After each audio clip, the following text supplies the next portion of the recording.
Deep beneath the sterile lights of an isolated hospital, a lone physician wheels a covered stretcher toward a roaring incinerator.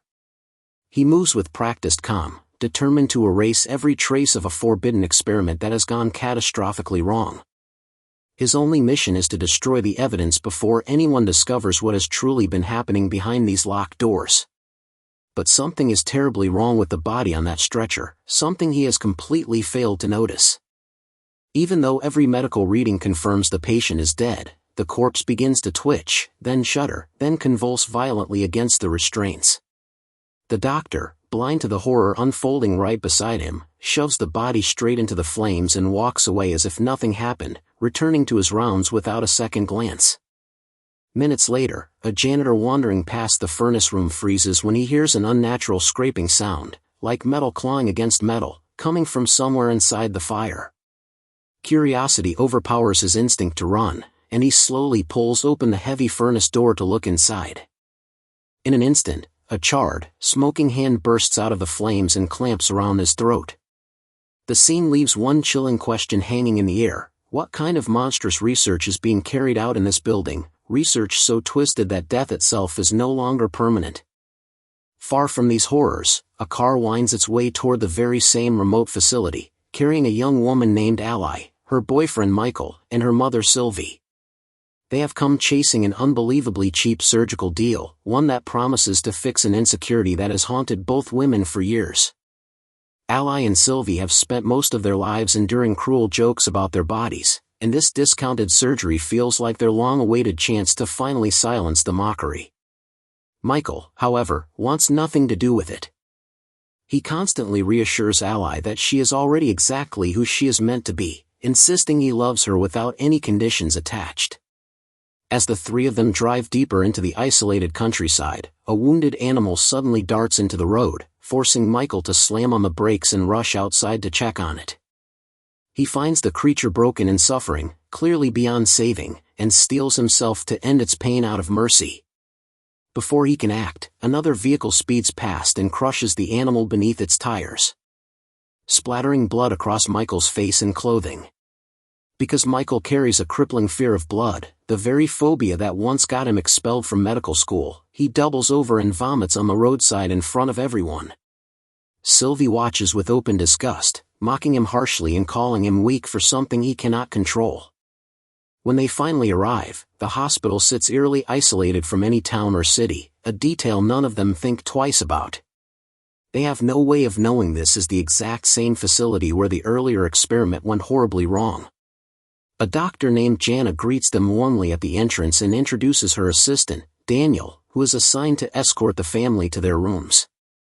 The moment Michael steps deeper into the building, the clinical scent of antiseptic mixed with something metallic makes his stomach turn all over again.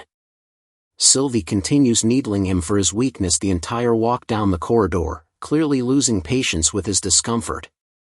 Elsewhere in the hospital, the head surgeon, Dr. K, is examining a patient named William while boasting arrogantly that his procedures have never once failed.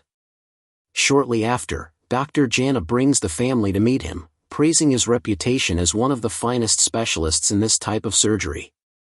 Without a shred of professionalism, Dr. K begins inspecting Ally's body openly in front of the entire group, calculating exactly how much he intends to remove.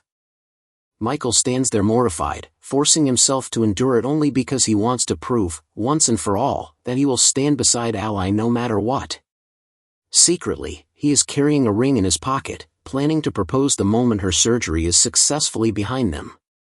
Just as they finish talking, Daniel returns to inform them that Sylvie has already been taken in for her operation, meaning Ally is next on the table.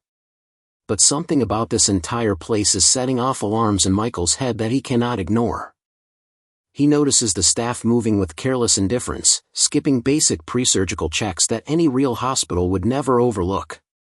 His unease turns to horror when he catches one of the doctors casually drinking alcohol only moments before a scheduled procedure. Michael pleads desperately with Ally to walk away from this place while they still can, but she brushes him off completely, convinced he is simply being his usual difficult and paranoid self. She accuses him of trying to sabotage the one affordable chance she has to change her life. To keep Michael from causing further disruption, the medical staff instruct Daniel to escort him outside and keep him away from the operating rooms. Once alone together, Daniel makes a startling admission, revealing he only took this job because it grants him easy access to drugs. Michael quickly realizes the man responsible for guiding patients through this facility has no medical training whatsoever and is a full-blown addict. Daniel tells him to wait outside and rest, then slips away to get high, leaving Michael standing there completely alone. Left by himself, Michael begins hearing faint, distressed sounds coming from behind a nearby door.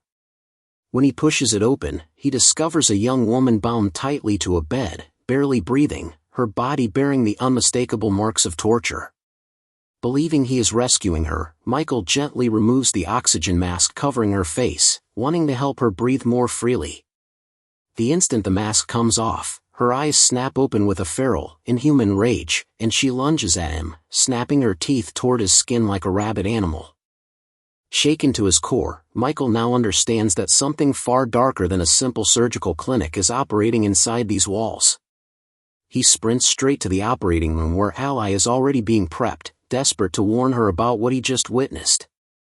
He begs her to leave immediately, describing the tortured, feral girl locked away down the hall in graphic detail.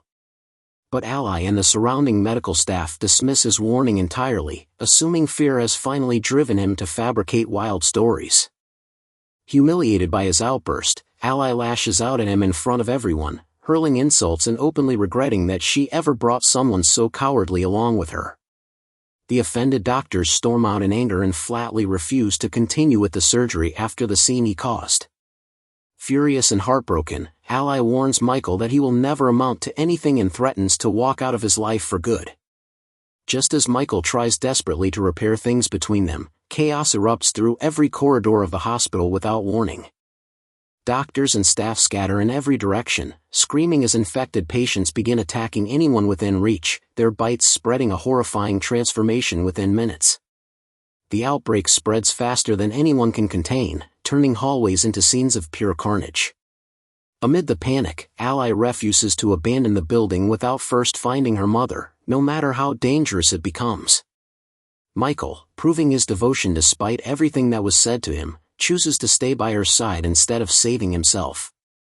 As they push deeper into the blood-soaked hallways, they stumble upon a nightmarish scene through a shattered doorway, a pregnant woman being torn apart by one of the infected. These creatures move with relentless, savage hunger, driven by nothing but the need to feed on living flesh. The gruesome sight sends Michael's head spinning once again, but Ally sharply reminds him that losing focus now means losing their lives. Suddenly, one of the infected lunges at them from behind, forcing Michael to grab an iron rod and swing wildly in defense. In the chaos of the struggle, he accidentally drives the rod into a live electrical socket mounted near the ceiling. The resulting shock sends him crashing to the floor unconscious, blood trickling from a wound on his head.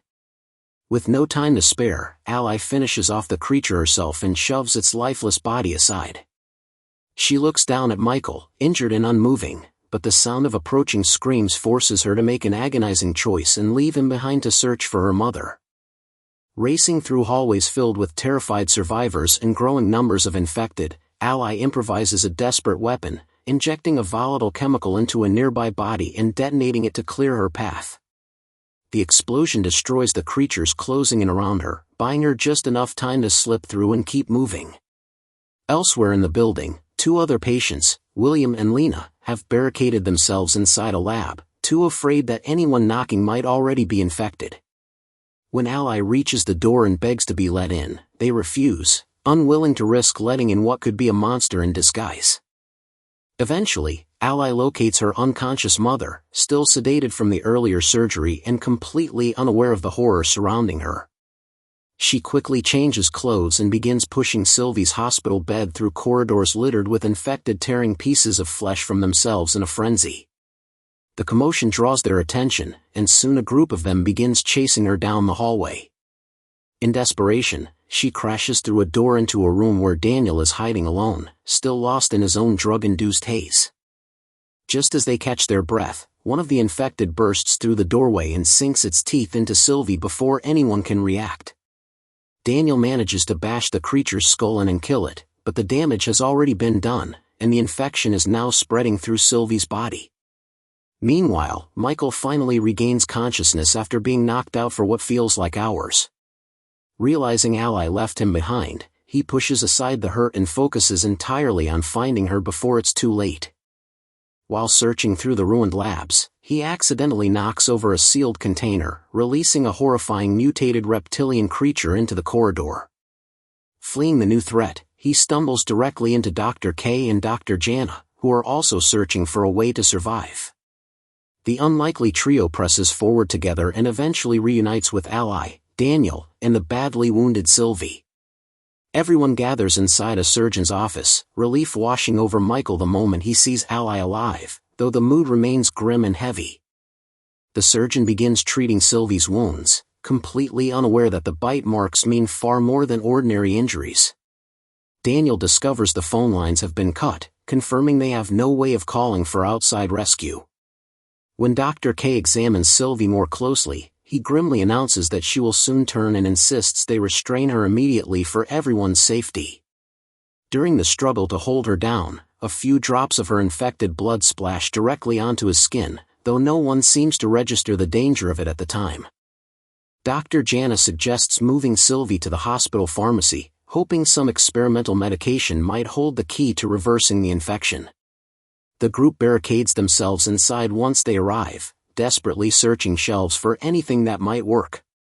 Under mounting pressure, Dr. K finally admits a devastating truth, that he personally created the virus responsible for this entire nightmare. He confesses that the disaster is his fault, and just as he begins to name the doctor who helped him engineer it, Jana strikes him down before he can finish the sentence. She quickly fabricates a lie, claiming the small amount of infected blood on his skin had already begun turning him, successfully covering up her own role in the catastrophe. Before anyone can process what just happened, Sylvie fully transforms and sinks her teeth into the surgeon's hand without warning. Understanding exactly what infection means, he immediately activates a nearby machine to sever his own hand and stop the virus from spreading any further into his body. With Sylvie now completely lost to the infection, Michael is forced into the unbearable position of ending her life with his own hands. As waves of infected slam against the pharmacy doors, the surviving group flees through a rear exit, racing toward the rooftop in hopes of reaching another building. Their only path forward is a narrow iron beam stretched between the two structures, and the surgeon, now missing a hand, loses his balance halfway across and plummets to his death below.